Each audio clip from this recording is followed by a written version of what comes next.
Now starting. All attendees are in listen-only mode. Hello, everybody, and welcome to Healthy Cooking Secrets.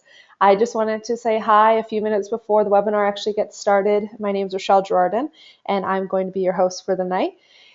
If you haven't already got some paper and pen nearby, I suggest that you go grab some pen and papers, as you're going to want to be taking notes throughout the webinar. So again, welcome, and we'll get started in about 2 to 3 minutes.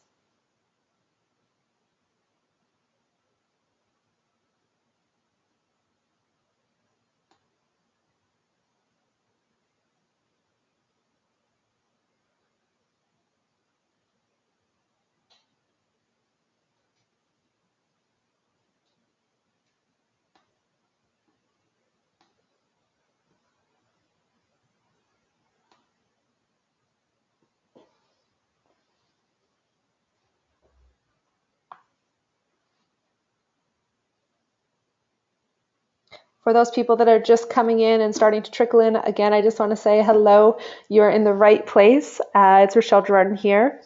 You're going to be learning about all my healthy cooking secrets tonight.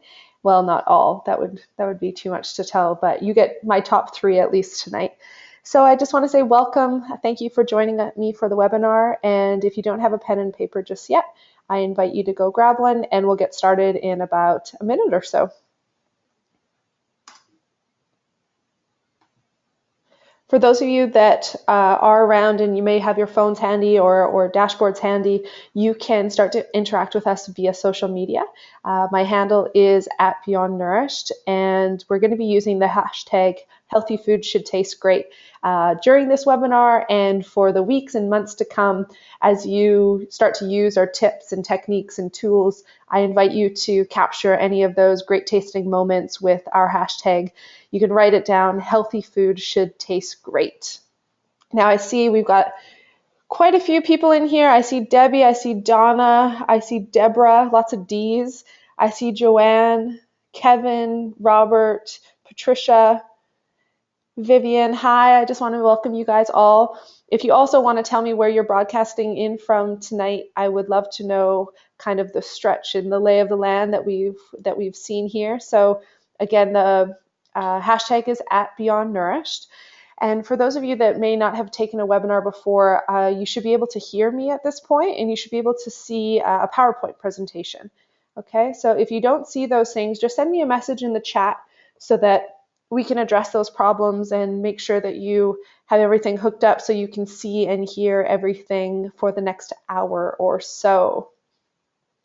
So people are going to keep rolling in here, but I'm going to get started to make sure that I hold true to about the hour time commitment that I'm going to be asking of you.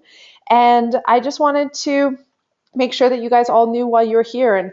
And basically, I can sum it up in one sentence. And today, you're going to be learning how you can take any recipe that you're making, any healthy recipe, and make sure that it tastes amazing. I do want to kind of say that I use the term healthy as a kind of blanket statement. And in my world and in the business that I've created, we coined that term as healthy food being food that is free of gluten, free of dairy, and free of sugar. Okay, so we concentrate on amazing quality organic foods, lots of vegetables, some fruits, nuts and seeds, great quality meats. And oftentimes people can get bored in the lack of ingredients that they use. So this workshop and webinar is basically a few techniques that I use time and time again to make sure that every recipe I create, and I say healthy recipes because this is what people struggle with the most, but it doesn't have to be a struggle, and healthy food can taste amazing. So you being able to make any recipe taste amazing sounds like something that everybody can benefit from, whether you're cooking for yourself or you're cooking for a family. So my goal by the end of this workshop is for you to have some new tools under your tool belt, and for you to have some go-to techniques so that regardless of if you're making a basic old recipe or trying something new, that if you don't feel that the taste is quite on par, these three techniques are going to help you to kind of adjust and ultimately give you a little bit more confidence in recipes that you're making, because a lot of us work from scratch as well. So this is a really good kind of refinement that you can use in order to make your food just be a bit more enhanced, a little bit more voluptuous, I'd like to say. So I do want to give a little bit incentive for the people that stay right until the very end of this webinar. I've created a really, really cool special report that actually covers a lot of the information that we're going to be talking about for the next hour, and I've summed it up. And this one happens to be tailored to women, but any men that might be in the call tonight, I definitely would say that you would benefit from this too, or have somebody in your life that can benefit from it. And I've called it the 5 mistakes women over 30 make that have them fed up counting calories, cutting carbs, and frustrated following diets. So this is a special report, and if you stay till the end, we'll gather up the emails and we'll make sure that you get this, plus a recording of this in case there's something that you missed on it, or if there's someone that you would like to share it with. So that will come to you. Just make sure that you stay till the end, and we'll have that sent out to you. All right, so this is me. Right now I'm just a voice, and I'm going to see if I can actually turn this camera on so that you can see that it's me. Hi. I actually can't see what I'm looking like or where I am, but I'm actually in my home kitchen where I've decided to do today's webinar from. And I just wanted to say welcome and tell you a little bit about myself, because there's some of us that don't actually know each other. I definitely see a few familiar faces here in the webinar tonight, or I don't see your familiar faces, but I see your names in the list of attendees. My mom was like, "How do you see people in a webinar? Was I doing something wrong?" And I said, "No, I just say the term 'I see you' because I can see your names as they come in as you've registered them." Okay, so for those of you that don't know me, my name is Rochelle Girardin. I am the founder and CEO of a company called Beyond Nourished. I'm a certified nutritional practitioner and a graduate of the top school in Canada called the Institute of Holistic Nutrition, where I actually am a teacher as well. I teach holistic food prep there and have worked there for quite a few years now. So, click. I like to say that apart from the business, I'm currently contracted out as a private chef. This is where I have learned a lot of the techniques that I'm going to be teaching you today. I work for a multi-million-dollar company that travels the globe teaching people amazing, amazing content on how to fill their workshops. And I'm lucky enough to go on the road with them and work and prepare food for their team, make sure that they're taken care of and fully nourished. As I was writing this bio about myself, which is always kind of a strange thing to do, I realized that I've been in the food and customer service industry for over half my life, which A, makes me feel very old, and B, makes me feel like a little bit of a master in this area, because I really have dedicated my entire adult life to nutrition and food. And I like to feel that I have a lot of things under my belt that I can help people that are just starting in this journey, or that are actually, far along on it, but maybe just haven't come across some of this information before. So I just wanted to say hi, introduce myself. I am going to be interacting with you a little bit more via video, as I do see this as being a little bit like a cooking class. So I wanted to give you some visuals. But for now, I'm going to turn off the webcam and bring you back to the PowerPoint presentation. All right. So you might be wondering at this point, who I am, but you might be wondering work that I've done in the past through Beyond Nourished too. And I've compiled just a few kind of quotes here from people that have taken programs that we've done in the past, or that have tasted some of my food. And I'm not going to read them all, but I will read you Corinne's little testimonial, as I prepared food for her and a group of 20 others for a 4-day, actually I think it was a 7-day intensive here in Vancouver, and I asked her to write a little blurb about an experience that she may have had over the weekend, and this gives you a little bit of an idea of what people experience after tasting my food. And she says, my absolute unquestionable favorite recipe is the curry. No, wait, it's the banana muffin. Oops, nope, it's the veggie burger. Okay, truth is that I absolutely adore everything Rochelle makes. It is artisan cooking for real palates. Everything is made with conscious love. And I'm so grateful for Corinne's words. And if I had to say, what my favorite things are, the things that I would make, I feel like I would have a similar statement. I've come to love healthy food because I've found a way to make it taste great.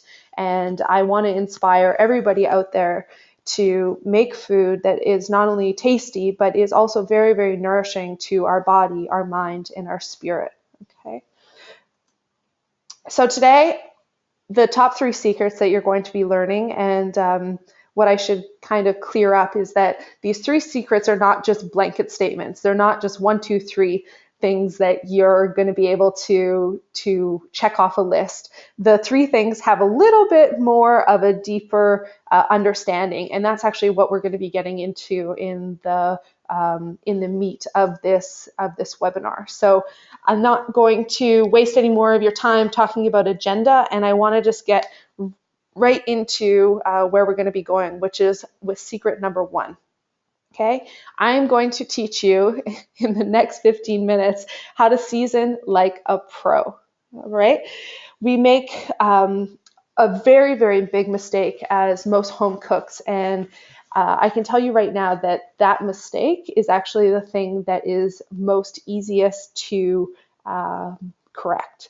So before I tell you what that is, I'm going to go into a little bit about what I feel allows us to season like a pro, and that's using the right ingredients, which is, like I told you, I'd revealed the only type of salt to use, which is a Himalayan pink sea salt. Okay, you can see in this slide, it says that it's great for body care and cooking. It's also awesome for these wonderful things, which is a Himalayan rock salt lamp. If you do not own one of these, please, please, please go out and find yourself one. They are an amazing thing to have in your home to induce some relaxation and reduce your stress. And they also almost work like plants in a house, where they attract the negative ions that can come from electromagnetic waves. It can come from air pollutants. And it helps basically clean out the air. And I can tell you, by having one and gifting many of them, they are something that you come home to look forward to lighting up. And this has nothing to do with cooking healthy food, but I thought it's my chance to tell you something that makes me feel relaxed. And we all know that that's really important in the big scheme of things too. Now, back to salt. I thought that I would just briefly touch the surface of how we evolved to like it and why we need it. Because in mass media right now, there's a lot of literature out there that says salt is bad, and mainstream media saying salt is bad, low sodium this, low sodium that. And I just want to clear up that kind of thinking, because it is not the truth. We evolved to need salt. We evolved to have to work in a biological way with the functionality of salt, which is sodium chloride. And I wanted to just kind of give you a little bit of the backstory, because I do think that it's important, and it makes you realize that salt is not necessarily bad. It's something that we need and require on a day-to-day living. So I'm going to take you on a little bit of a journey of imagination here as you look at the photo, and understand that the earth is made of minerals, okay?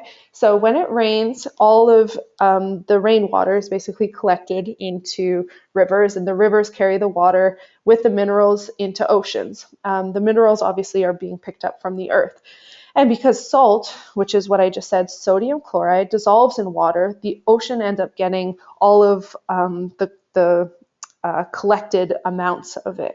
And you might be wondering, because I know I did, why don't rivers get salty, or why don't lakes get salty? And that's because there isn't the constant supply going in, and rivers and lakes are constantly refed by the rainwater. Okay, so think of it in mass concentrations happening in the ocean.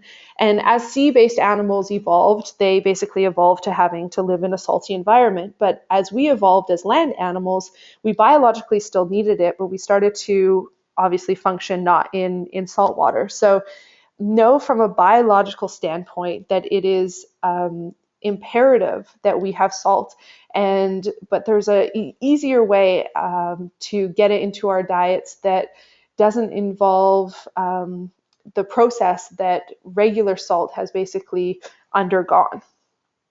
Okay, so we've just talked about rock salt a little bit, and I do want to clarify rock salt over other types of salt like kosher or sea salt or table salt especially. And rock salt, just so you know, has 84 essential minerals. Okay, so it's not just sodium and chloride, but it's got 82 other tiny, tiny micro minerals in there that support your body and its functions. It's 250 million years old, and it's brought out from the Himalayan mountains. Okay, it's not underground. It's basically taken out of giant mountains and harvested in a way that's actually a lot more sustainable than sea salt as well. You can see here it's natural, unrefined, and unpolluted. And I made a little note about how we just don't know with sea salt these days based on what happened in Japan and radiation levels in the sea and mercury levels even that they're finding in fish.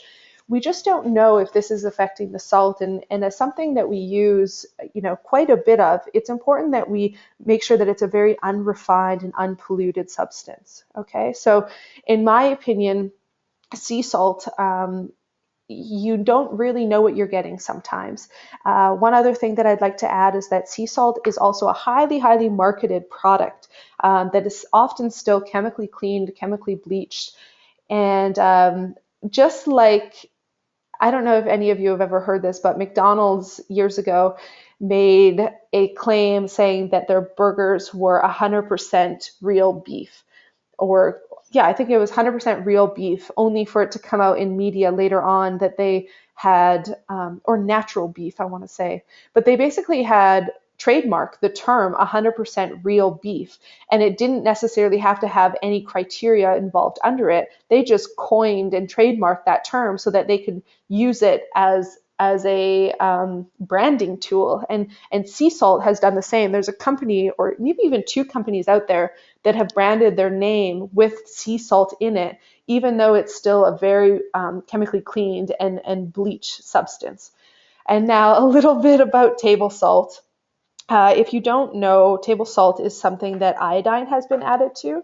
And I think it was about the 20s, they started to add iodine to table salt because there was an understanding that goiters, which is something that happens when you're not getting iodine in your thyroid hormone, which is in your neck, malfunctions, and it produces a very, very large growth on your neck.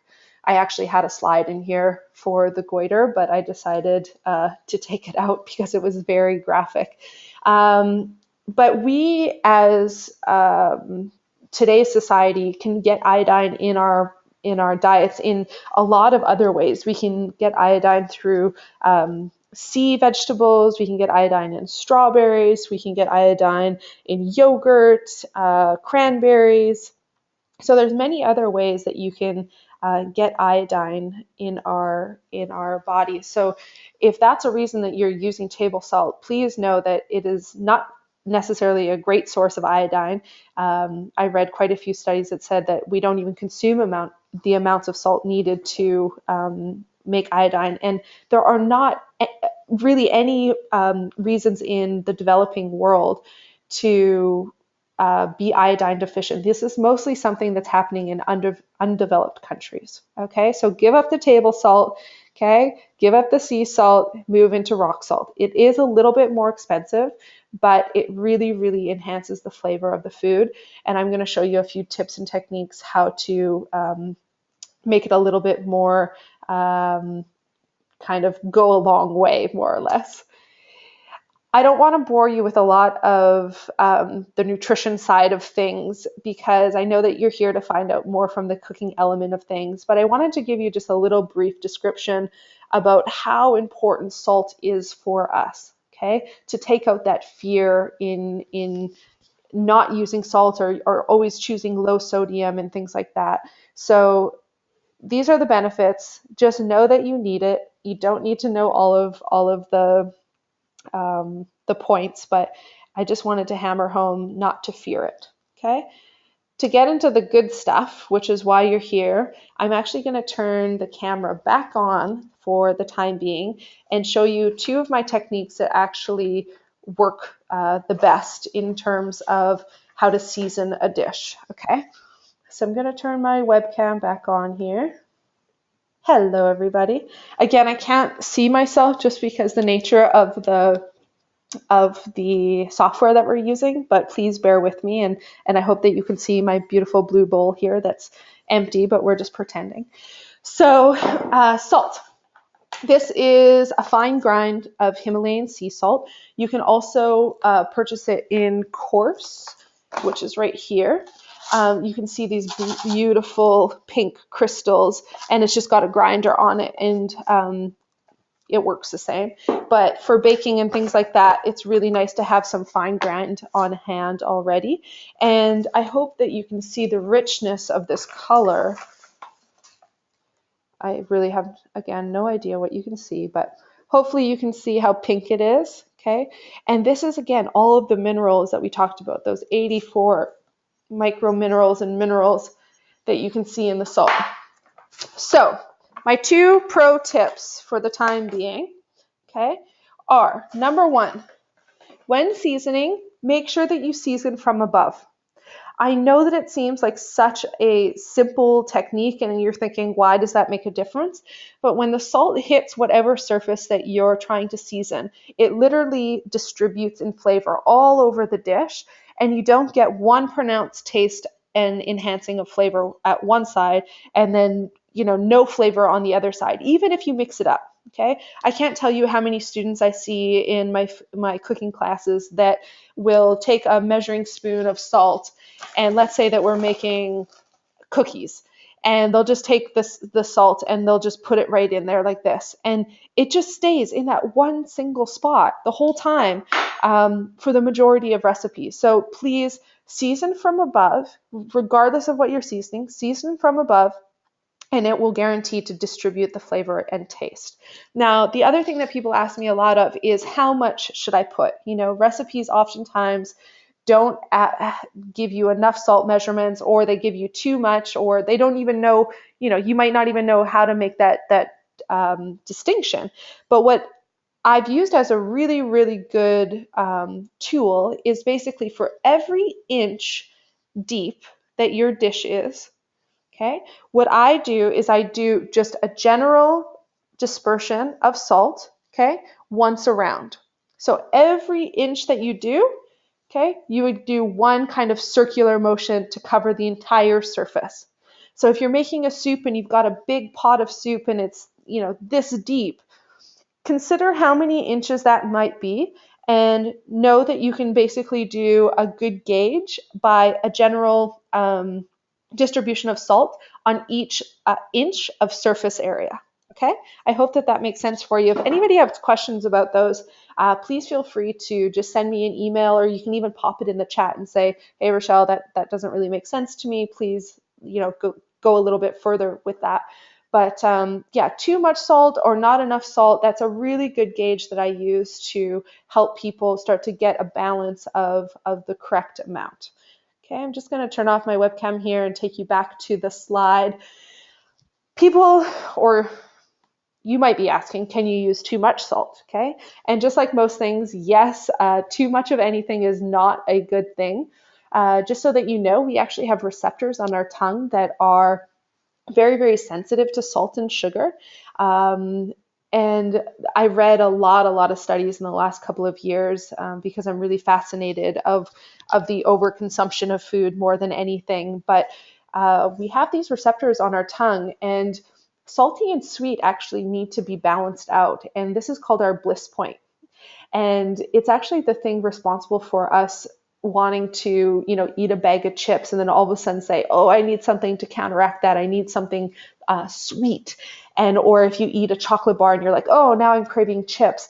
There's actually this like really unique balance of what keeps us wanting to indulge and in that pleasure place by balancing out sugar and salt. Okay, I have made a little bit of a note here because we've been talking about, the use of salt and not being afraid of salt. And I just wanted to make a little note here that people with high blood pressure should also be a little bit concerned with, or the risk of high blood pressure should be a little bit concerned with salt intake. And it's just something you may want to talk to your doctor about, prefer a naturopath doctor. And just a little disclaimer there for you. Okay, so here's a little bit more information that you really want to know when being in the kitchen. And that's, what do I do if I've added too much salt or if I've over seasoned? And I just want you to know that Gordon Ramsay is not going to yell at you, nor am I. It's a mistake that we can make often being in the kitchen. And hopefully these tools and techniques helps you from encountering those mistakes and tells you a little bit of how to correct them. All right, so one of the things that I suggest is that you definitely try and use trusted and published recipes as opposed to ones that you just found on the internet. Now, finding recipes on the internet can be a fine thing, but I recommend that you find things with a high review or rating, and that you read the reviews to see what people have said about the recipe, because it can really help you from making a recipe that works rather than one that was designed to fail. I'm going to turn my webcam back on here. Hopefully you can see this, but I've pulled out, you can see some of my favorites. Against All Grains, which is a phenomenal book. This one here, Nourishing Meals, which is a wonderful, wonderful book for people that live at sea level, as it was made. The book was published at sea level, and this can make a big distinction in your baked goods, because you do need to convert things like baking soda and baking powder when working at high altitudes as opposed to sea level. And another one of my favorites right now is Practical Paleo.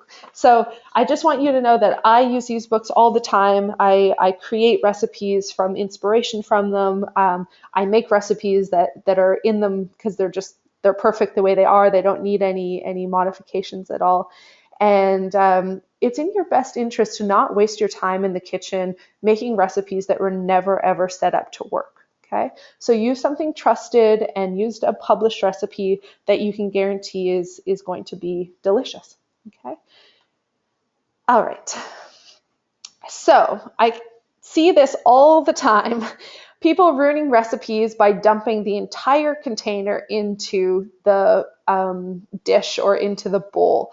It is so, so important to place your seasoning in a spoon or in your palm and then season the dish away from the container, because you might have the cinnamon and you might be sprinkling it in and all of a sudden it has a big chunk and it dumps the entire thing of cinnamon in the batch, and you're trying to dig it out, and it's just a recipe for disaster. So get into the habit of putting a little bit on a spoon and working from the surface away from the dish or on top of the dish. I was just reminded of a tip and a technique that I encountered as a kid that I didn't include in this slide presentation. But another really helpful tip is making sure that you have the right spice and it's labeled.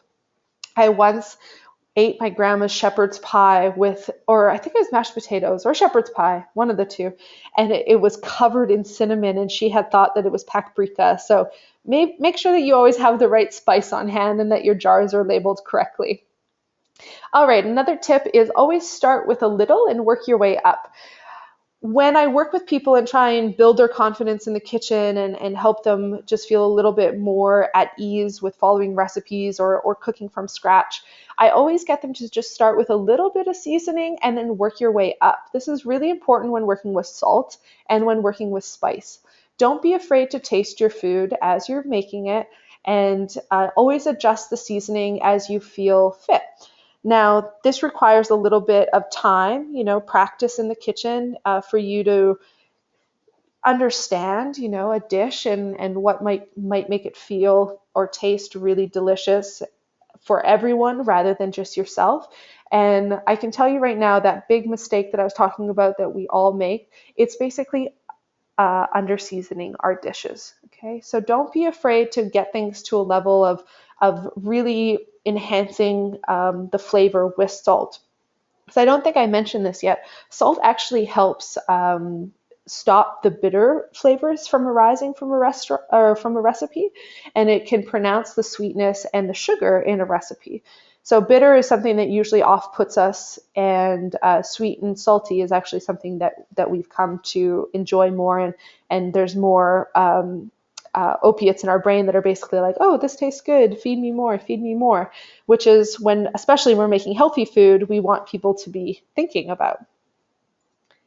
All right, so another thing when it comes to salt is that, and balancing a recipe and having a recipe taste good, is that we've got these 5 tastes that we really need to balance out.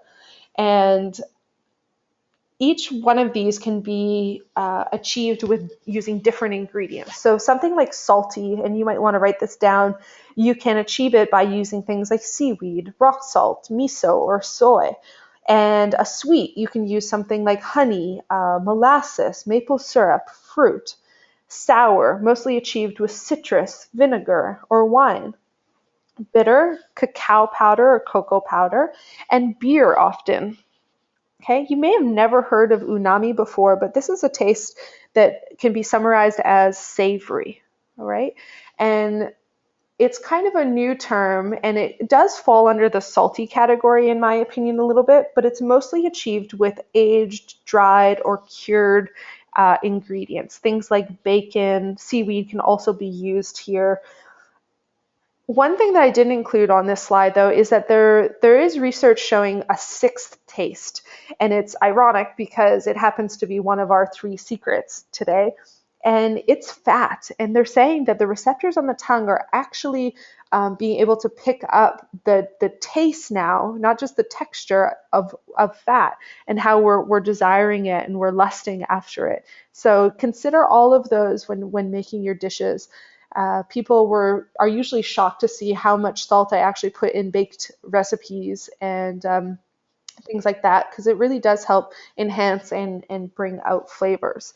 Now, 2 last things that I want to share with you about seasoning is what happens if you season something with too much spice. Okay. Techniques that I use are trying to add nut butters, milks, yogurts. You can even bring in a little bit more sugar at this point with a little bit more of sour. Okay. Coconut milk is by far my favorite thing to use if I've made a dish too spicy. But again, going with back a few steps, if we start with a little and work our way up, this is really something that you should avoid doing in the first place. Now, the bottom line is what happens if we've made things too salty, okay?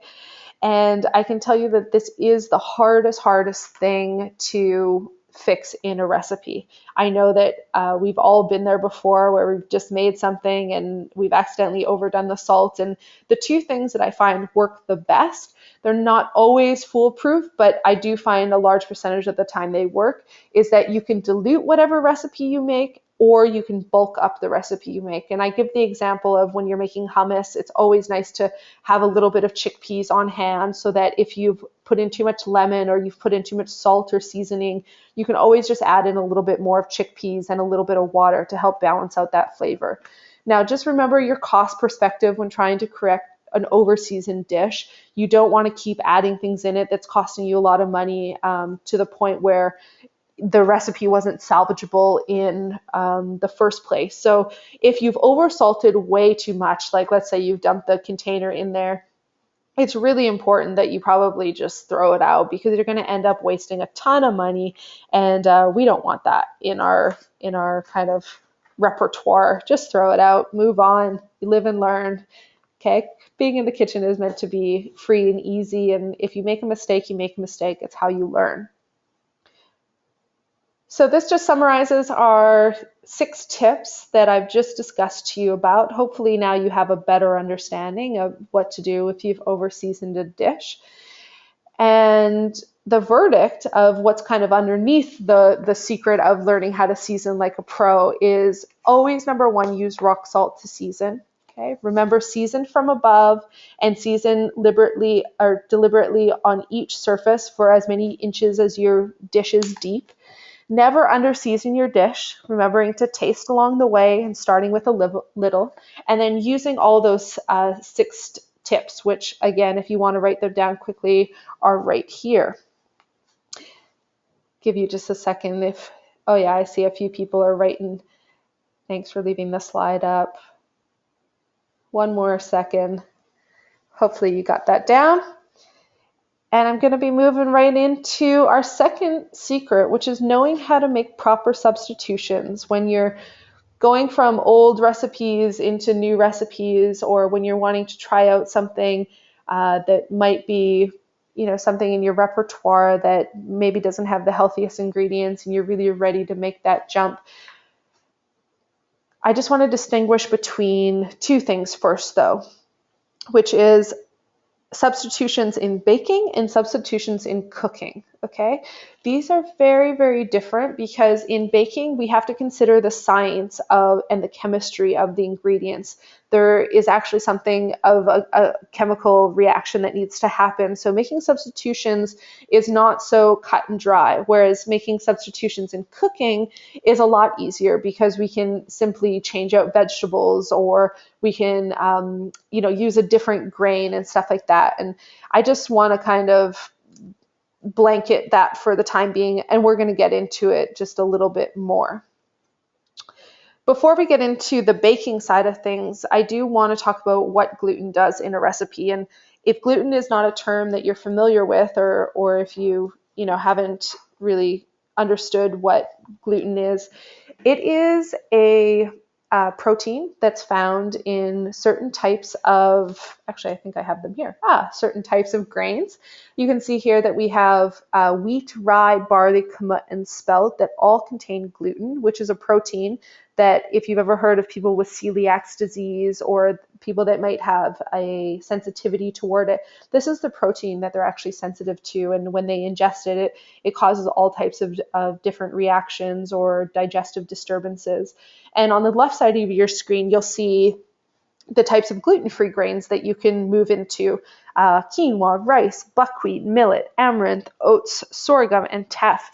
You may have heard of all of those before. You may have heard of none of those before. You may have not a clue that they were gluten-free, even though you've been eating them. But I just want to set the record straight, which grains are gluten-free and which contain gluten, because when it comes to making a recipe without gluten in it, we have to know first what gluten does, so that we know how to modify a recipe to make it a similar end result. Okay, so gluten binds things together, ingredients together, to hold it together.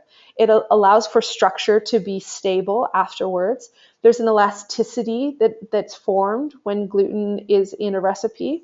Okay, there's moisture retention, keeping things nice and moist. I can't think of another word. And it also prolongs shelf life. Okay, you may see in making gluten-free products that oftentimes they're asked to be kept in the fridge as opposed to just on the counter, and that is because we don't have the gluten in there, and there is a little bit more instability of the shelf life. So in my kitchen, I've become a master and a pro at using 2 flours, which is coconut, and the following flour that we're going to talk about is almond flour. And coconut flour is a very interesting flour, and if you've never used it before, or maybe if you have used it and you just don't know this, know that it's a byproduct for making coconut milk. So when they're taking the older coconuts, which you can see here in the picture with the really dried up meat, they take all of that meat and they pulse it down with water, turn it into a milk, and what's left is basically the flesh. They dry it out, and then they mechanically process it, and what you're left with is a really rich, high in mineral flour that's what we call hydrophilic. Okay, don't let that word scare you. All that it means is that it really likes to absorb water. So when using coconut flour as opposed to wheat flour or a gluten-containing flour, you have to know that you need a lot less of it because it absorbs so much water. So look at this conversion here. For instance, we take 1/4 of a cup to 1/3 of a cup of coconut flour for every 3/4 to a cup of grain or nut-based flour. Okay. Now I told you that I would tell you how I converted my mom's unhealthy banana bread recipe into something that was very high on my health kind of I could eat this, this is awesome for me list from something that wasn't. And her original recipe, I believe, had 2.5 cups of flour in it. And I believe now, I don't have the recipe right in front of me, but I believe now that it's less than a three-quarters of a cup because I use a combination of coconut flour and almond flour. So when you're making these conversions, know that because you have a flour that's attracting so much water, you need to increase your eggs, which can be considered a liquid, and you need to increase whatever liquid you might have in your recipe too. And I've created a general rule for you that I found work in most recipes, and that's 1/2 cup of coconut flour to 4 eggs and about 1/4 of a cup or 1/3 of a cup of liquid. I have to say though, in the beginning, taking recipes that have gluten flours in them and converting them to a coconut flour recipe can be very tricky. And I recommend that you make sure that you have some training with us or you do a lot of kind of tests and practice in your own kitchen because making those conversions can be very time consuming. And it took me months to get that recipe to the perfection that it is. Now, almond flour is another flour that I use. This is a flour that is lower in carbohydrates. Okay, same with coconut flour. It's actually higher in protein and lower in carbohydrates than most flours. Same with almond flour. And this is a little bit easier to use in terms of substitutions. You can do a ratio of 1-to-1. But because it doesn't have any gluten in it, you do need to create some type of elasticity in your recipe. And that's going to either be with eggs, flax, chia, or psyllium. Okay, we don't have time to dive into how to make those conversions today, but I just want you to know, make sure that there is some type of ingredient in your recipe that provides elasticity, okay? Almond flour and coconut flour work well together. It may have crossed your mind at this point why I don't use other types of gluten-free flours that you may have seen, like pea flour, potato starch, arrowroot, what else do we got? Brown rice flour. And the reason for that is a number of things. Number one, I don't want to bombard my pantry with a bunch of flours that I have to continuously make a mix out of. I don't want to be using things that are highly genetically modified, which a lot of those ingredients are. And all of those flours are so heavily processed that there really isn't much left in them from a nutrient standpoint. So sure, you can make things gluten-free, but I want deeper and more meaningful nutrition out of my recipes. And therefore, I'm going to pick 2 flours that really support that rather than don't. Now in baked goods, there's another thing that we should consider, and that's what sugar does for a recipe. So I can tell you that sugar provides structure, texture, flavor, adds moistness, and contributes to browning. Okay, and I'm talking about refined sugar, brown sugar, raw sugar here. My suggestion is that you start to use different types of sugars that, and I use the term sugar as something that sweetens a recipe, that can help nourish ourselves a little bit more and actually don't have a harmful effect or as harmful effect as something like a very, very highly processed addictive sugar like brown or white. My 2 top choices, I can't talk, are maple syrup and a raw honey. Now, if you've never used either one of these, they're a phenomenal way to get some sweetness in your recipes. You can make dressings and baked goods and all types of things with these 2 flavor profiles that work very uniquely in each recipe. Now, coconut palm sugar and stevia I use in very small amounts in my kitchen. Again, from a standpoint of I don't want a million different things in my pantry that I have to constantly replenish. And the other is that, number one, coconut palm sugar is something that's kind of been crazed in the health world lately, but just like agave was at one time. And if you haven't heard it yet, agave is not something that's good for us, nor are any of the rest of the sugars here that I've listed. I don't have time to get into all of them today, but agave is, if you don't know, high in fructose. And coconut palm sugar is actually also high in fructose. And we know now, and there's enough research showing that fructose is actually something that we do not want to be consuming a lot of. So using sugars that actually have a little bit more of a sucrose profile can actually work in our benefit as opposed to eating too much fructose. Now, stevia I don't use much in a recipe because it has something like 50 times the amount of sweetness that sugar has. And we talked about earlier that sugar helps provide structure. And when you take something like stevia that calls for only maybe a half a teaspoon or a few drops, and you're trying to substitute a whole cup of sugar, you have to basically make up that bulk somewhere else. So they're not really easy conversions. And the only time that I really use stevia is when making raw chocolates or raw desserts here and there. But if you've never used it before, it has quite a alcohol-y taste is the best way that I can describe it. Whereas honey tastes like honey, maple syrup tastes like maple syrup, coconut palm sugar tastes actually kind of like caramelly, but traditionally like sugar. Stevia is a little bit in its own world. But I'm going to tell you how to basically convert 1 cup of sugar to honey or maple syrup. Now, this is a little bit of a complex formula that I've come up with, and it's what I use in making like baked things to a T. A more modest approach and great for a home cook is basically halving the amount of sugar, okay, for honey or maple syrup. All right. Just consider the sugar content and the volume that it has, how much liquid in your recipe, okay, and make adjustments accordingly. This is not something that I can easily teach via a slide. It's much easier to do in person and to give people examples and let them see that end result. So as much as I'm trying to get through to you on this webinar, know that a lot of this type of work and mastery comes in actually getting your hands dirty. We all like to get our hands dirty, don't we? Okay. Well, actually, sorry, I missed this. Coconut sugar can be substituted 1-for-1. It doesn't melt like traditional sugar, just so that you know. It doesn't dissolve the same. It's not quite as sweet, and it actually has a really caramelly flavor to things. But it's not a bad sugar to use when you're just beginning. Substitutions.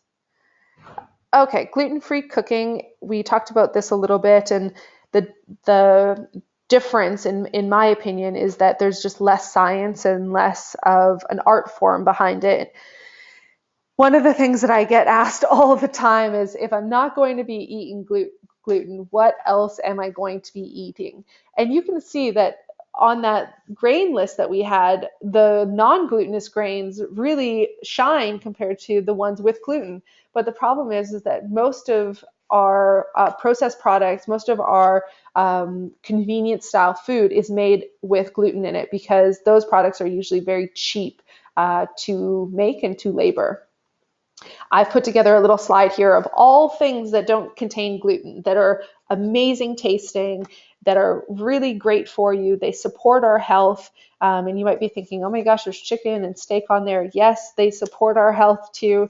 That's a whole nother webinar of how they do that. But I just want you to know that there are so many foods out there that you can be consuming that do not have gluten in them. And it really is in your best interest to start to move into this style of eating and let go of any of the processed foods that have gluten and a lot of sugars in them.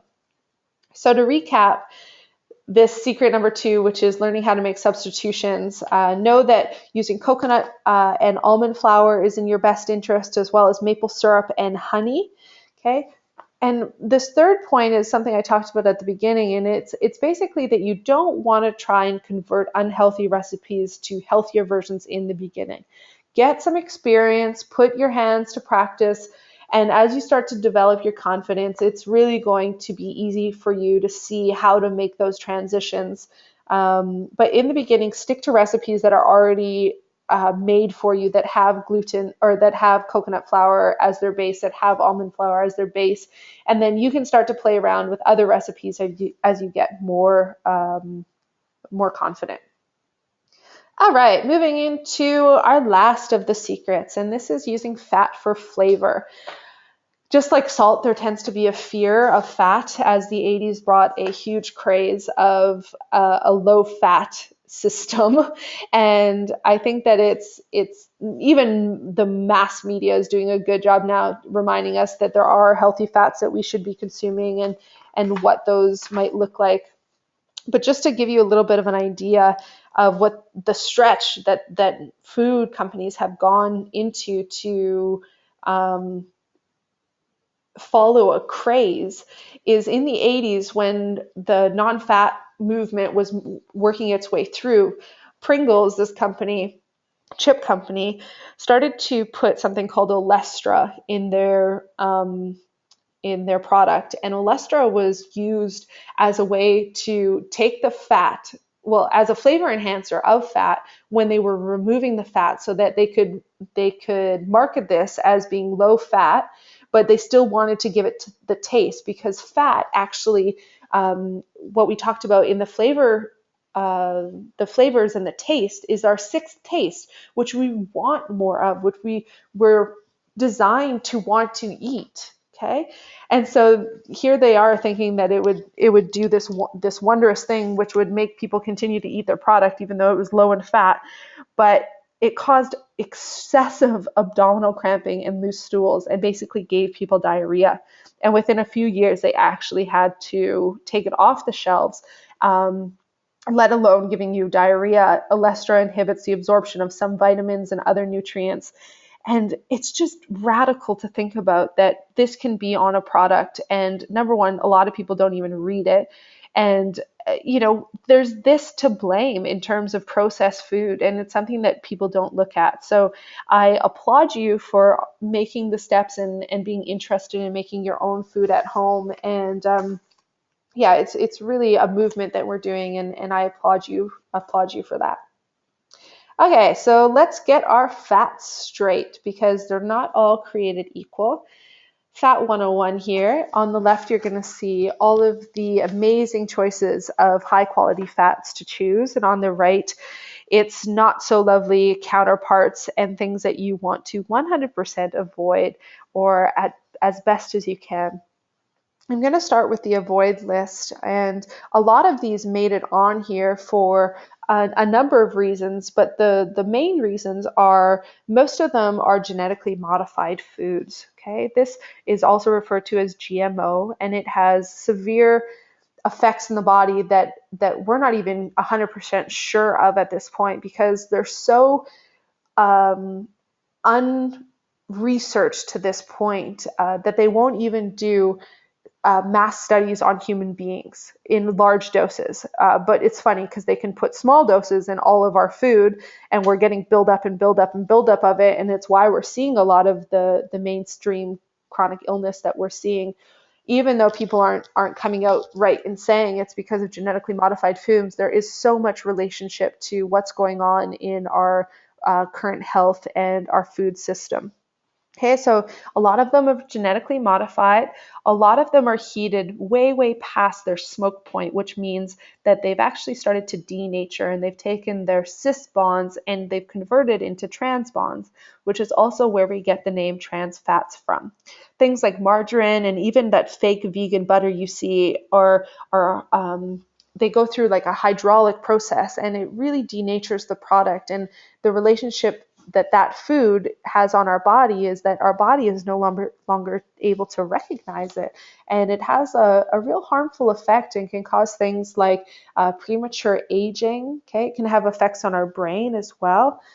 The last two things that I've wrote down here are things that people don't necessarily equate to necessarily oils, but and fats, but nuts and seeds that have been roasted are something that you want to avoid a lot of. And conventional meats, especially fatty cuts, because conventional meaning foods that are not organic, meaning that they've been sprayed with pesticides, herbicides, they might be fed genetically modified foods, and all of this gets accumulated in the fatty tissues of the animal. And when we go to eat those fatty cuts of meat, it has an effect on our body because we're ingesting what they ingested.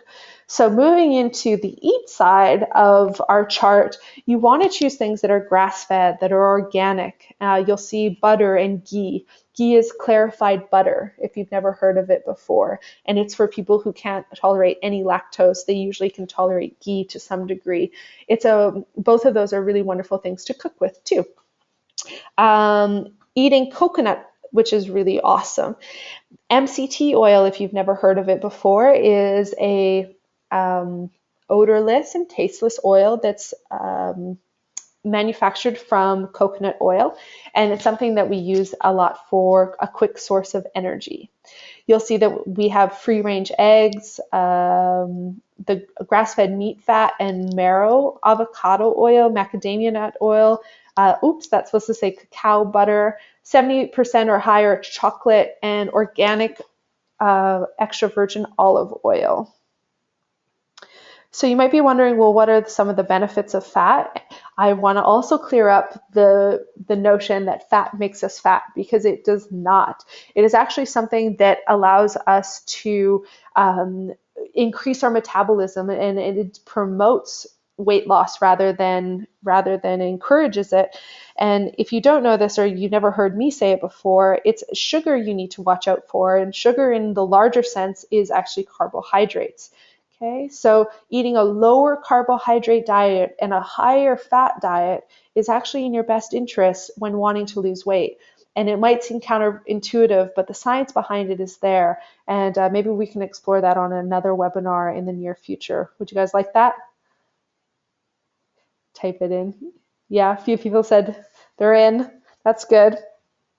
One of the things that I love most in making recipes taste better is using grass-fed butter. And grass-fed butter is something that is rich in vitamins. It also actually helps vitamins be absorbed in our body. Okay, just like coconut oil, which has been touted for its health benefits, it's high in lauric acid and CLA. Okay, grass-fed butter and other fats and oils can also help make us make our brain function better. It helps with the myelin sheath around the brain, which is basically fatty tissue, and it helps connect things together and make us think smarter and clearer and more focused. The last thing that I'll talk about is butyrate. Okay, this is something that we don't find in a lot of foods, and grass-fed butter is one of the ways that we can get it into our system. It's very anti-inflammatory, and it can prevent weight gain. So just like we talked about in our other steps, what does fat necessarily do in a recipe? And fat basically makes things tender, and it also keeps things moist. So when you add things to a recipe and add fat to it, this is basically what we're doing, and it helps to enhance the flavor and give us kind of that rich and desirable quality of food that we usually lust after. Another way to look at this is you can just choose recipes that have a higher fat content rather than actually adding the fat to a recipe. I wanted to share with you how I use fat to my advantage. And I use coconut oil, butter, ghee, or animal fats as a stable oil to cook things in. Okay. We as a society are very, very rushed. We're very time sensitive, and we tend to want to cook things way higher or way faster than we should.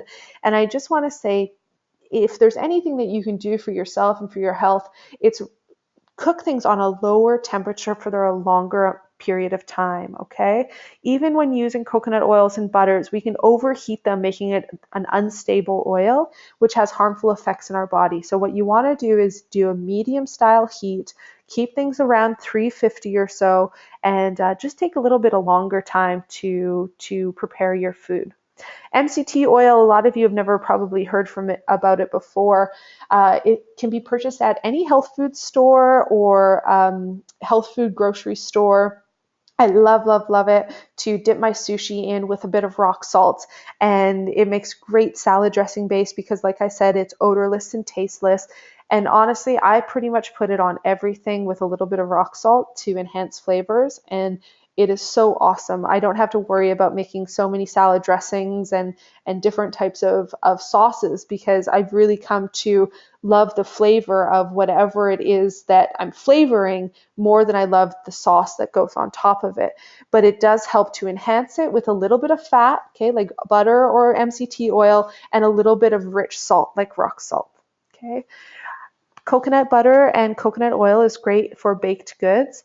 Avocados and olives are a great snack, and also raw unpasteurized young Thai coconuts can be an awesome thing too.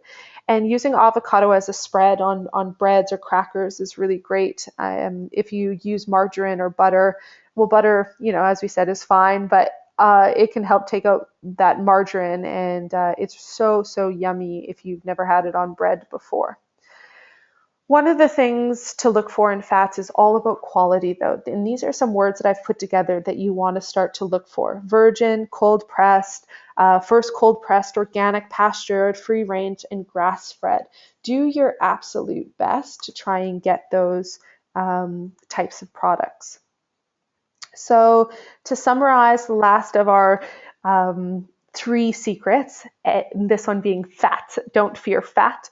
Know which fats are safe, which we went over in the eat list and the avoid list, and always choose a high quality. I can't stress how important this is for you and your health. All right, so I wanted to ask you guys a little bit of a question, and I think that it's safe to say that you've had a pretty good time here, right?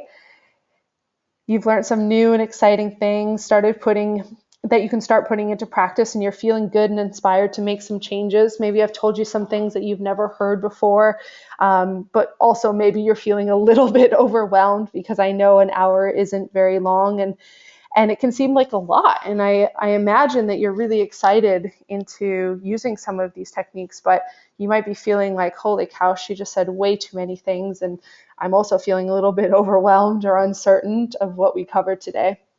So you might be feeling like you want a little bit more. Is that true? You guys can type it into the chat there. Wait to see some answers. I already had some halfway through saying this is awesome, but where do I find out more information? Yes, Rochelle, I would love to work with you more. Count me in.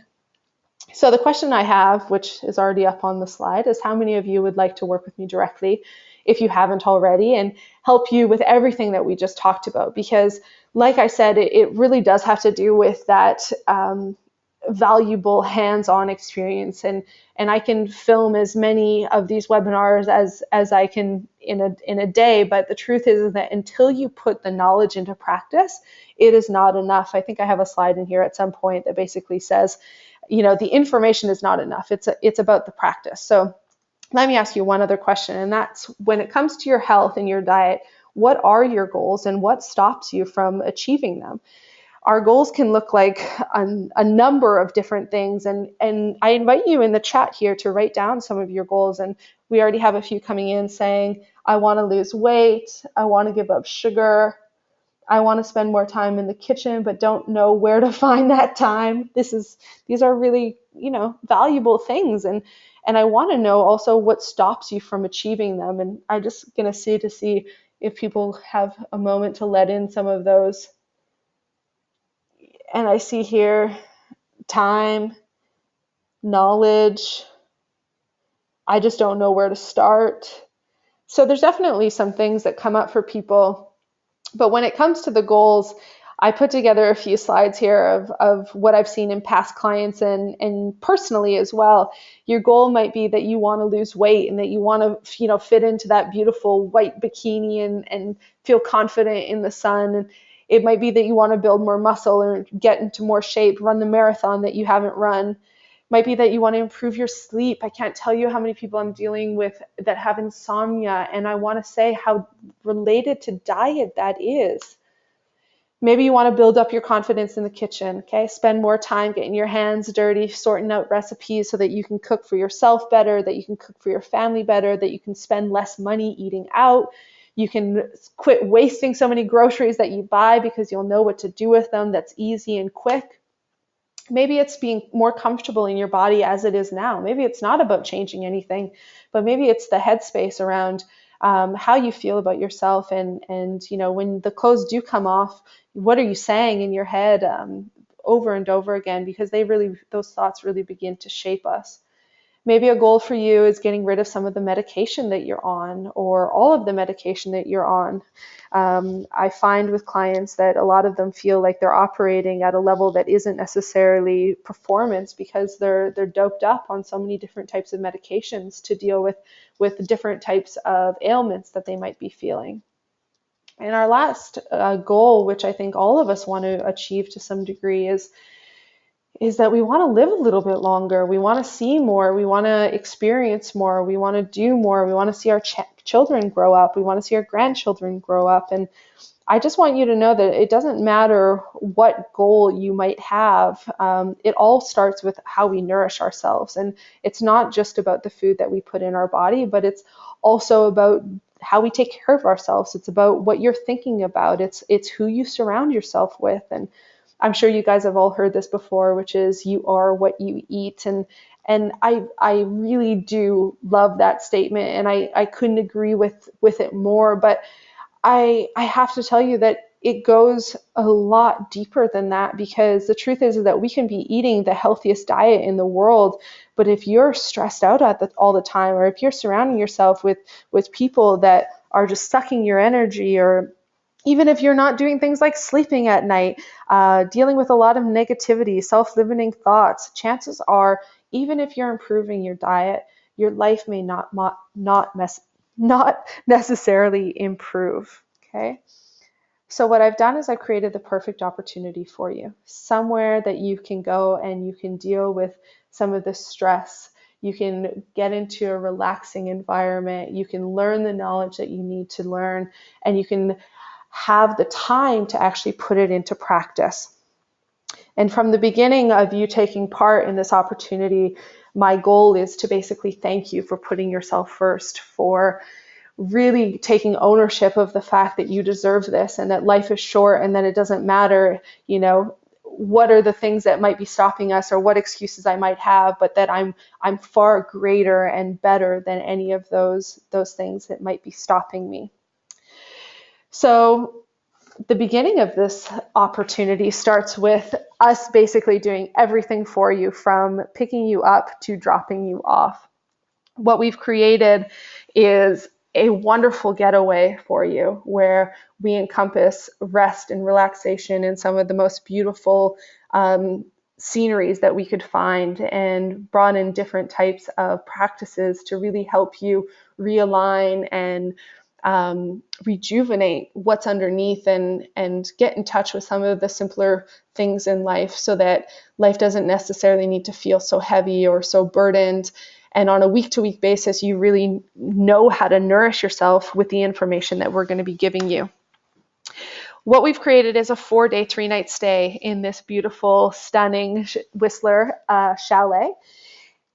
I'll show you a little bit of the test kitchen, where we'll be taking part of the 3 days out of the 4 days will be spent in the kitchen, where you actually get to get your hands dirty. And this weekend together, and this immersion of combining nutrition and culinary skills and relaxation, is not just about me doing a food demo. It is about you actually putting your hands on the food and doing the things that you need to do to make sure that when you get home, you have the technique and the skill down, not just the information.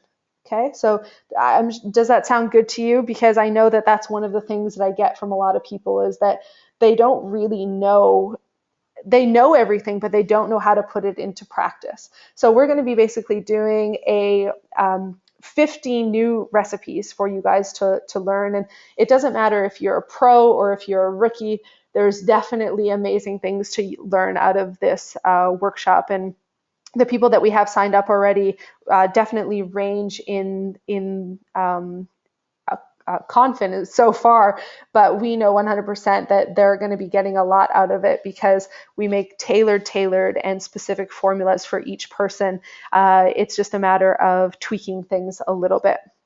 So I just want to introduce you to the team. You already know me here, taking a chowing down on an apple, but I'd like to introduce you to Amber Baker, who is also a nutritional practitioner. She works at Inspire Health, which is a cancer research facility here in Vancouver. She is an avid foodie and also contributes to my friend John's company called Laura. And down on the bottom is Carly. She's going to be our intern for this fabulous weekend. And this is the team of nutritionists that are going to work one-on-one with you so that you can really come away with the right strategy and the right nutrition protocol. We are also the people that are going to be delivering you an 8-module food and nutrition training program, which is just an invaluable experience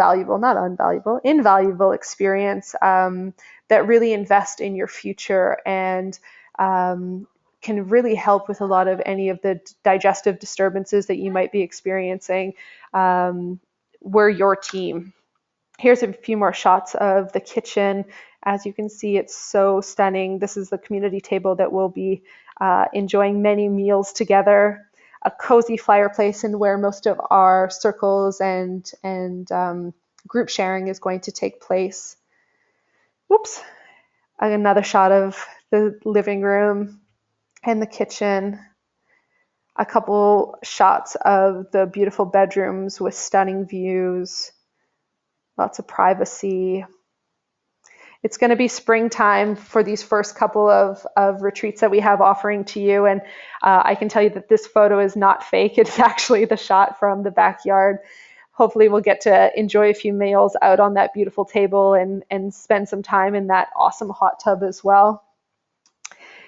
And again, this is another view, and I promise you that these are not fake. They're very true. So I just wanted to share them with you because part of when I look at a photo like this, it's really about reminding me about the things that help me feel less stressful, and that's being in nature. That's getting out of the hustle and bustle of the city. It's reconnecting with breath, with people, taking a step away from technology and really learning how to nourish ourselves. And you've heard me say this before, but not just on a physical level, but on a mental and spiritual level as well. So that takes me to introduce you to Frankie, who's going to be our in-house private yoga instructor and meditation instructor. She's one of Vancouver's top rated and sought after yoga instructors. She teaches at the Deepak Chopra Center downtown and has led thousands of classes over the last few years as a wonderful vinyasa and ashtanga instructor. And we're lucky enough that we're going to be doing daily classes with her. I'd also like to introduce you to Dr. Caroline Coombs, who is a naturopathic doctor and will be delivering 2 segments in our workshop. One which being supplementation and one being how to do more stress-free living.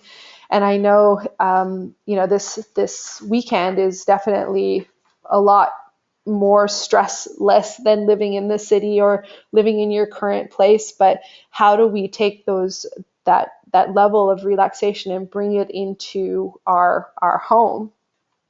This is what we're going to be talking about with Caroline. Now, because we're bringing in a little bit more of that relaxation and a little bit more of this being a beautiful gift for ourselves, we're going to be finishing off our weekend together at the Scandinav Spa in Whistler. And I don't know if you've ever had the opportunity to go there. And even if you have, I can tell you that it is a phenomenal thing for your health and well-being, for your brain and for your body. We've got dry saunas, wet saunas, cold baths, hot baths, nap rooms. It is seriously a cool experience, and we're going to be finishing our weekend off as a community in this beautiful place in silence, and I can tell you that it's just worth every single penny. But we're going to be including that in our weekend together. Here's a bunch of people cuddled up by the fire, which will be us in hopefully just a few weeks from now. So I just want to go over what you're going to be getting out of this perfect opportunity for you to come into yourself and come home to yourself and really invest in your future. And that's an all-inclusive 3-night stay in our beautiful chalet, the hands-on cooking element in that beautiful, stunning kitchen, 8-module food and nutrition training program done by Carly, me, and Amber. Throughout the weekend, you're going to have 3 one-on-one sessions with each holistic nutritionist to allow you to focus on your own protocol and your own well-being and strategy behind how you're going to be eating. Okay, that's kind of falls into the tailored meal plan and nutrition protocol. We're then going to be doing yoga classes and daily meditation. I've talked to you about what Dr. Caroline is going to be offering, which is the supplementation and stress-free living workshop. We're going to be picking you up and dropping you off, and also we're going to be having that wonderful experience at the Scandinav Spa. Now, basically it took a $4,500 value, and I just want you guys to know that I did everything I could to get that down to $2,497. This was definitely a stretch, but it's so important to me to get people, as many people as I can, interested in this, because it is a life-changing experience. It's what women, more so than anyone, need, because we tend to put everybody we want ahead of ourselves. And this is pretty cool to think about. And if you're anything like me, you definitely have an attachment to money, or might have trouble spending money, especially on ourselves. And I just want to remind you that money is this actually really cool thing. And it is something that replenishes itself, as opposed to health and time, which don't. And I can tell you 100%, if you invest in this program, what you're doing is you're investing in your health and you're investing in your time. And one of the things that might come up for you is that I don't have time to take part in this event. And I just want to ask you, how many hours does it take out of your day-to-day living not knowing how to do these things, not knowing what to cook on a week basis, feeling overwhelmed in the kitchen, not feeling like you're cooking the right food for your friends, your family, your kids. And your health is your number one thing. Okay, it's not something that on a day-to-day level, day-to-day living, we might not, feel the negative side effects, but it eventually is going to catch up with you at some point. And I invite you to take this opportunity to look into your diet and really focus on the things that will nourish you now and long term. Here's a photo of me and a couple of my friends. One of the things that I feel like you can put no value on in this experience is coming together in a community of women and experiencing what it is like to learn from one another and go back to the way that things really used to be, which is learning from one another and others' mistakes and having conversation and laughing and enjoying. And this is something we just don't see anymore, because we've created just too much hustle and bustle, and opportunity in life is amazing, but so is this deep connection with other women. Now, I'm so passionate about making this weekend of a place where you can really come to fully relax that I wanted to offer a few incentives for you to join before this is over, which is a relaxing aromatherapy massage that we're going to be getting. And I invite you to take the opportunity to sign up today, because there's only a limited amount of these, and they're definitely going to be gone by the end. So if you want to get in on these bonuses, you have to sign up today. This is the first one, which is probably, even though not that it's not the biggest value, it's in my highest regard, so I put it first. I've got another awesome bonus for you, which is I guess I'm going to show you what I've got first. And this is just basically to do a summary of everything that's included and that other bonus, and the price, which you already know, and that's okay. But I want to get to that third bonus, because where is it?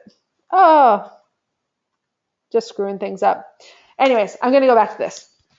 Some of you that have worked with me before might know that I used to teach workshops in a way that was done at 3 hours for a much, much less price, anywhere between $50 and $100. And, we would get 20, 30, sometimes 40 people involved in those. And it was a really wonderful way to teach a workshop, except for there was so much enthusiasm and so much excitement in that night, but there was never the long-term results that we were looking for. So what I did was I took those 3 hours and I changed it into 3 days to help give you that practicality, that getting your hands dirty, that hands-on skill and cooking that really people that were coming out of the 3-hour workshop were asking for, but the business didn't have a structure to help all those people individually. So this is an opportunity for you to come and iron out all the kinks, iron out all the problems in the 3 days so that when you get home, you really know what to do.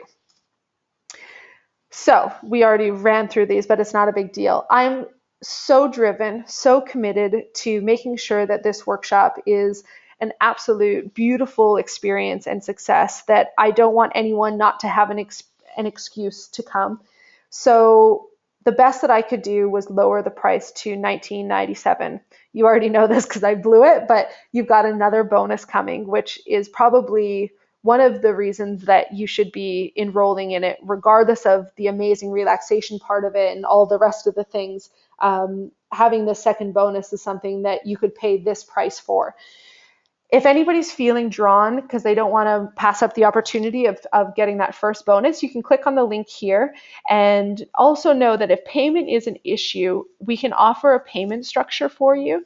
And you can see that right on the website. So I invite you to click the link, head to the webpage. Even with this open, you can head to the webpage, check things out, click the register now button or the make 4 payments button.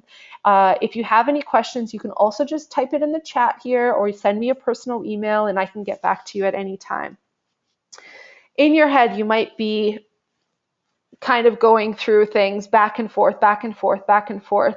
And I just want to bring to your attention that you're always going to have excuses. Okay. And you always have 2 options, which is to let those excuses limit you or come into a place of success. And I can tell you that the people that grab life by for a lack of a better word, balls, are the go-getters. They're the ones that make the investments in the future. They're the ones that say yes, that sign on the dotted line.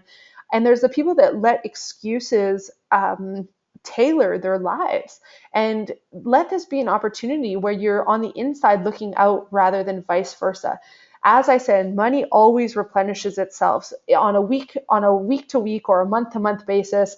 That money gets replenishes. You work, you get money. You work, you get money. Allow yourself to spend the money on something that feels amazing, on something that's going to give you everything that you've been looking for to some degree, because nourishment is where everything starts. Now, for those of you that want more information about what the weekend is going to entail, I wanted to just quickly map out in 5 minutes or less the 8 modules that we're going to be learning about. At any point that you feel compelled to invest in this program, you can click the link on the bottom left-hand corner, which will take you to the register button. And I invite you to do that as just as we were sitting here about a minute ago, Amber actually had her first purchase, and she's saying, Rochelle, I'm so excited to be here or be part of this. I can't quite read the rest of that, but anyways, Amber's already signed up, which we're happy to have you on board, Amber. I can tell you that you've made the right decision, and we'll be in touch soon. So the first module is fundamentals, and I can tell you that with the massive amounts of information out there, Caroline, Amber, Kayla, and Amber and I have come together and we've put the thousands and thousands of hours that we've spent studying this, and also the thousands and thousands and thousands of dollars, and compiled it into something that is easy for you to follow, that is not overwhelming. And that basically is our foundation and our fundamentals of this program. We're then going to get into foolproof formulas. This is something that you're actually going to take home with you, and you're going to have 2 to 3 options on a week-to-week basis of things that you pick up from the grocery store and then you bring home, and in an hour and a half, you know that you're going to have yourself set up for the week with food in the fridge. These are individual formulas that will work for you and your flavors that you like to eat and your family's tastes. Sugar-free sweets is probably one of my best modules, and it's the one that I'm going to be personally teaching you, because I can't tell you enough how important it is to get those recipes that are high in sugar out of your diet and move into sweets that can also be nourishing. We always want to limit the amount of sweet that we're eating, but I can tell you that these recipes are definitely guilt-free. And our fourth module is going to be dairy-free cooking, which a lot of people don't really understand how you take dairy out of a diet, but I can tell you that it's very simple and it's very, very tasty. Grain-free cooking, which is another one of my personal expertise, and I'm going to be showing you all types of different muffins and breads that you can start to learn how to create yourself. Now, it doesn't matter how tasty we've made the food. If we're not going to make it look good, it's often that we're not going to get people to taste it or to enjoy it as much as we do, because digestion really does begin in the eyes. So we want to make it something that is beautiful, and we have a whole module onto how to help you make things look as beautiful as they taste. I've thrown this in because it is by far my favorite picture that I've ever taken, as well as one of my favorite desserts to prepare. And it's just a final thing to entice you and make you salivate a little bit. My last on the money part of things, which tends to be people's largest objection, is that money is not the root of evil. I know a lot of people think about money this way, and I had a very hard time spending money in the beginning too, but a big mentor of mine said to me once, if you learn to spend money and release your hold with it, you're going to be rewarded. And I have to tell you that since I've learned how to spend money, it's very interesting how much more my business has flourished, how much more gifts I've received in the world. And money is just a tool for exchange. It's something that grants us something that we want in return. And we see it as, if we get a good return on our investment, we see it as a good thing. And money is just not something that needs to have this dark cloud over it. It needs to be something that we feel that there is an abundance of, and let go of that negative thinking around money and that tight hold, because it's really not serving you. Now, I can tell you that it's hard to put a lot of this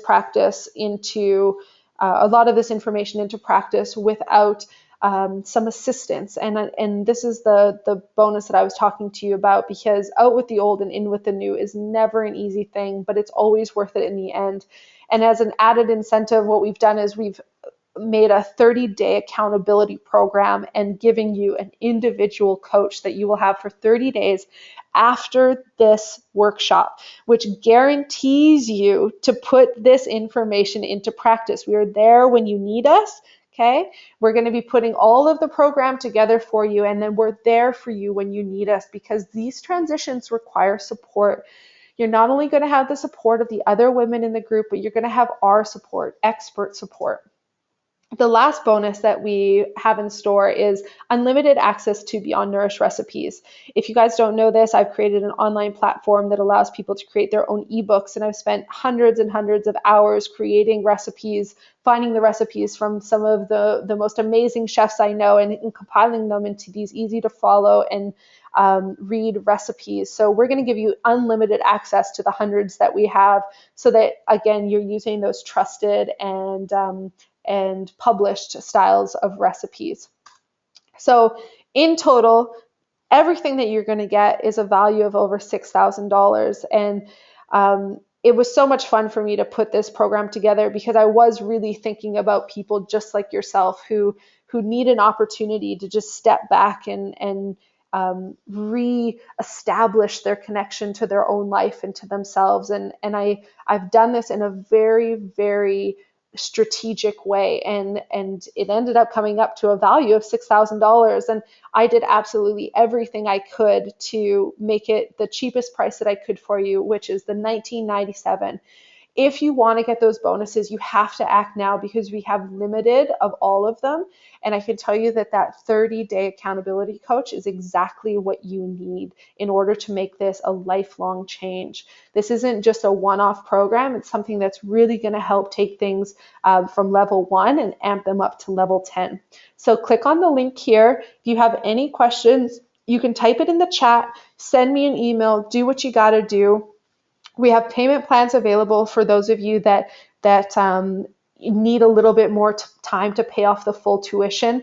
But register today, click the link. You're not going to regret it. I can't wait to meet you all. And thank you so, so much for joining me in this webinar, because if it wasn't for you being here, obviously I would be talking to no one. And I just want to say how much it means to me that, number one, you're investing in yourself just with the time that you've spent on this webinar, and also that you're investing in me to some degree. You believe in what I'm doing and who I am. And I just want to say goodbye for the night. And there'll be plenty of more webinars to come in the future, and teleseminars where you'll just be getting information and advice from me.